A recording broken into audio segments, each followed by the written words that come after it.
excited ba kayo? Sobra. Ako, excited ako kasi pinakabahan ako. First time ko makapunta sa totoong construction site. So, iwan na rin ako. Saka sana mabait yung supervisor ko. Sana hindi siya intimidating. Still good.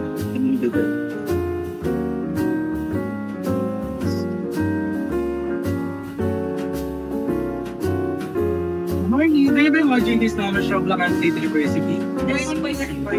Hello, I am Engineer John Marquez Bignano pala, your supervisor or your OJT here in our company. So ngayon tuturuan ko pala kayo kung paano ba mag-site inspection. So, nandun yung site namin, tara puntahan natin. Ako po, engineer. Tara, sundan niyo.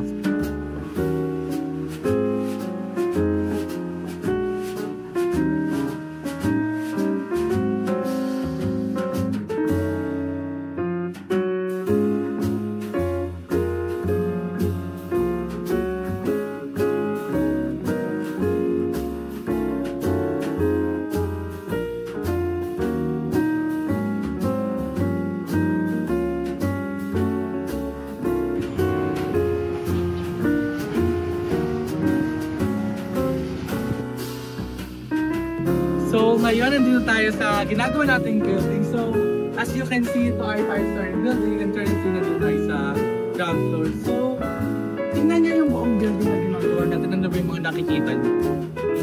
Ano po, ang nakikita ko po dito is marami pong columns and steel bars po na ginamit para sa foundation ng building. So yun, tama. So yung mga bars na nakikita niyo, tinatawag natin dyan ay rebar or reinforcement bars. So meron ba sa inyo nakakaalam kung ano yung mga rebars? So I think po the reverse po makes the concrete stronger, sir. So as you can see, nakikita niyo ba sila kuya doon? Nakasuot ba sila ng complete safety uniform? Opo, sir, kung makikita nyo naman po, sila po yung naka-vest po sila, may helmet po sila, and may boots po sila.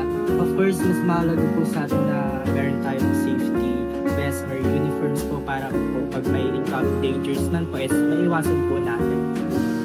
Galing mo doon. So, dito kasi sa company natin, hindi lang talaga tayo gumagawa ng building. So, pinaprioritize din natin yung safety ng ating mga workers and to ensure na safe sila habang nag-work sila dito sa atin. So, na-take note ba yun lahat, Karil? So, yun, very good.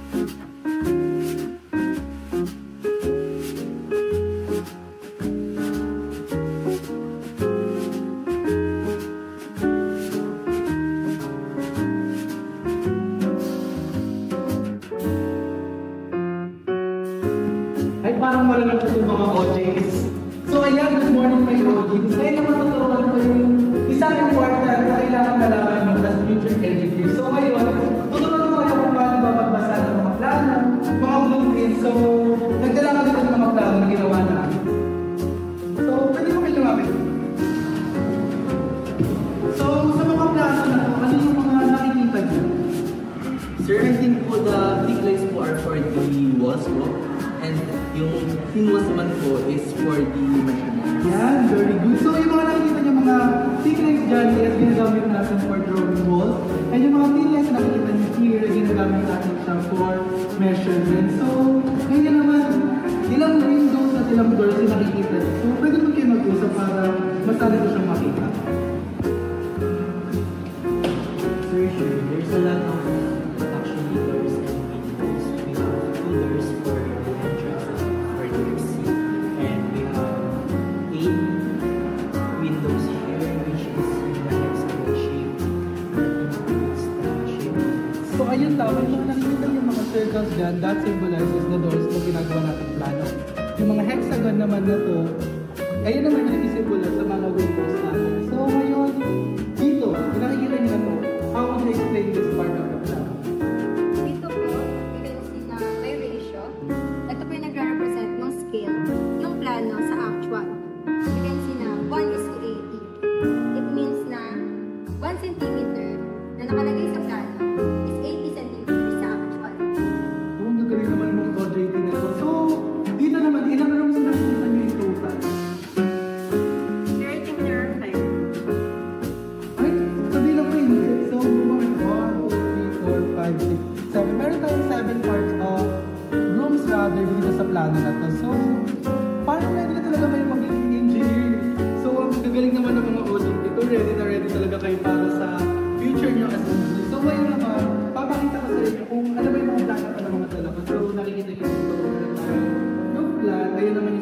natin pag gagawin na natin yung roof nung ginagawa nating bahay. So dito naman yung in-explain nyo kanina, which is the ground floor plan.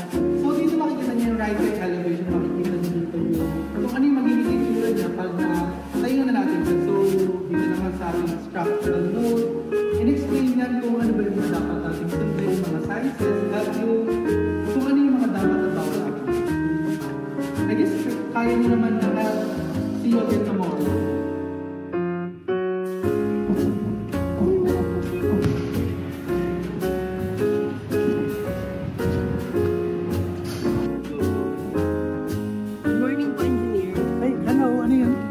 Parang iba po kasi yung naging halo po ng concrete natin ngayon. Iba po yung naging itsura ng consistency niya ngayon kumpara po sa ginawa namin kahapon.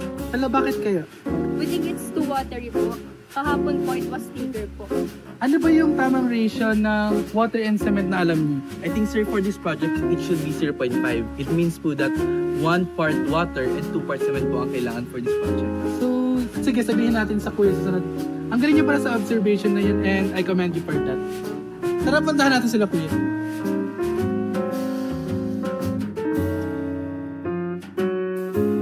OJT's last day nila pala ngayon and sa hanas po ba sa magkakasama tayo namin ng group yun, yung mga natutunan yun and proud ako sa mga lahat ng mga ginawa niyo dito sa company namin. So, tanong ko kayo one by one mga natutunan yung in your stay here in our company. Aside po sa knowledge and actual practices, I have learned to lead and to manage time well po. Sa akin naman po, engineer, ay natutunayan ko po na hindi lang po theoretical po yung mathematics, na-apply po ito sa construction site. Sa akin naman po ay not just sa mga plano pong tinuro ninyo, kailangan po natin maging practical and economical. Hindi lang po sa design nakikita yung foundation po ng mga structures, but we must be also practical po sa paggawa nito.